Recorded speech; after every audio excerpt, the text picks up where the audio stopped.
Assalamualaikum warahmatullahi wabarakatuh. Di sini kami dari kelompok 8 yang beranggotakan Anindya Kartika, Cindi Novitasari, dan Dewi Nurrohmah yang akan menjelaskan tentang masa pra-remaja. Materi yang pertama akan disampaikan oleh saya sendiri. A. Pengertian masa pra-remaja. Menurut Monks, pra-remaja merupakan masa anak gadis sebelum masuk tahapan pubertas atau remaja awal. Periode transisi antara masa kanak-kanak dan adolescence sering dikenal sebagai pra-remaja oleh profesional dalam ilmu perilaku.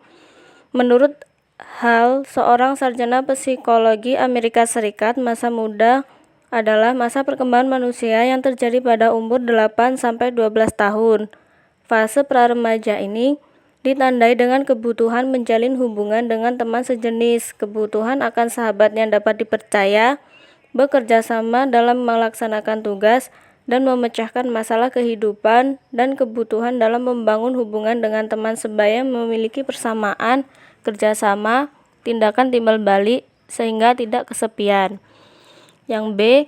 Tugas perkembangan masa prapubertas. Yang pertama, perkembangan fisik. Perkembangan fisik pada masa ini meliputi tinggi, berat badan, perbandingan tubuh, dan gigi. Rata-rata anak perempuan 11 tahun mempunyai tinggi badan 58 inci dan laki-laki 57,5 inci. Untuk kenaikan berat badan lebih bervariasi daripada kenaikan tinggi badan yang berkisar 3-5 pon per tahun.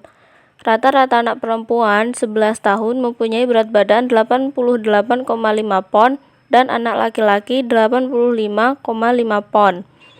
Untuk perbandingan tubuh, beberapa perbandingan wajah yang kurang baik menghilang dengan tambah besarnya mulut dan rahang, dahi melebar dan merata, bibir semakin berisi, hidung menjadi lebih besar dan lebih berbentuk, leher menjadi lebih panjang, dada melebar, perut tidak buncit, lengan dan tungkai memanjang, dan tangan serta kaki dengan lambat tumbuh besar. Pada permulaan pubertas, umumnya seorang anak telah mempunyai 22 gigi tetap. Keempat gigi terakhir yang disebut gigi kebijaksanaan muncul selama masa remaja. Yang kedua, perkembangan motorik. Gerakan motorik melibatkan aktivitas otot tangan, kaki, dan seluruh tubuh anak. Gerakan ini mengandalkan kematangan dan koordinasi. Berbagai gerakan motorik kasar yang dicapai anak tentu sangat berguna bagi kehidupan kelak. Misalnya, anak dibiasakan untuk tampil berlari atau memanjat jika mereka sudah lebih besar akan senang berolahraga. Namun, pada masa ini gerakan mereka mulai menjadi kaku. Materi selanjutnya akan dijelaskan oleh rekan saya, Cindi Novitasari. Saya, Cindi Novitasari, akan melanjutkan materi yang telah disampaikan oleh Anin. 3. Perkembangan sosial. Pada masa prapubertas, remaja mulai tertarik perhatiannya dari lingkungan keluarga terhadap perilaku sosial yang lebih luas melalui kelompok teman sebaya. Seiring dengan peningkatannya usia remaja, interaksi dengan orang tua menjadi berkurang. Sebaliknya, interaksi dengan teman sebaya menjadi lebih meningkat.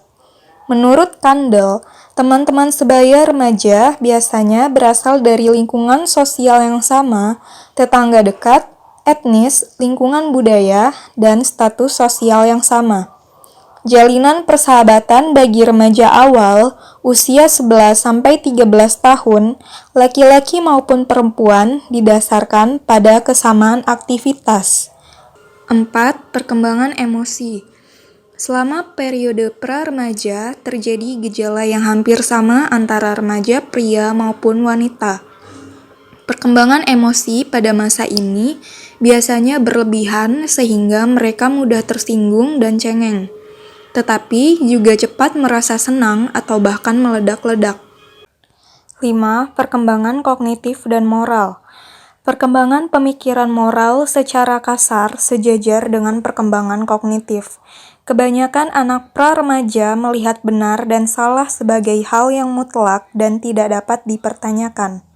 Pada usia 10-12 tahun, anak sudah dapat mengetahui dengan baik alasan-alasan atau prinsip-prinsip yang mendasari suatu peraturan. anak sudah mampu membedakan macam-macam nilai moral, serta macam-macam situasi di mana nilai-nilai moral itu dapat dikenakan.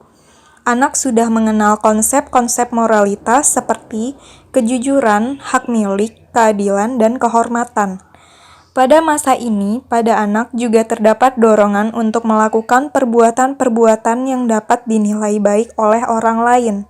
Jadi, anak berbuat baik bukan lagi untuk mendapat kepuasan fisik, melainkan untuk mendapat kepuasan psikologis yang diperoleh melalui persetujuan sosial. 6. Perkembangan agama.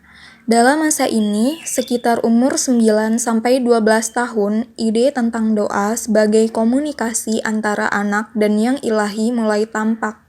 Baru pada tahap ini, isi doa beralih dari keinginan egosentris atau mendapatkan manisan, permainan, boneka, ke masalah yang tertuju pada orang lain dan bersifat etis atau cinta sesama, perdamaian, tolong-menolong. Pendidikan agama masa kanak-kanak akan mempengaruhi pola keagamaan masa remaja. Demikian pula, keagamaan masa remaja menentukan keagamaan masa dewasa. Penjelasan berikutnya akan disampaikan oleh rekan saya Dewi Nurrohmah. Selanjutnya, peran orang tua, masyarakat, dan pemerintah terhadap pendidikan dan pergaulan pra-remaja. Yang pertama, peran orang tua. Suatu keinginan memberikan kesempatan belajar dengan membiarkan anak mengalami pahit getirnya kehidupan.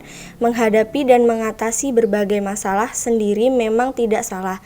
Namun, dalam batas-batas tertentu, anak masih tetap memerlukan campur tangan untuk mengubah dan mengarahkan proses-proses perkembangan pada seluruh aspek kepribadiannya.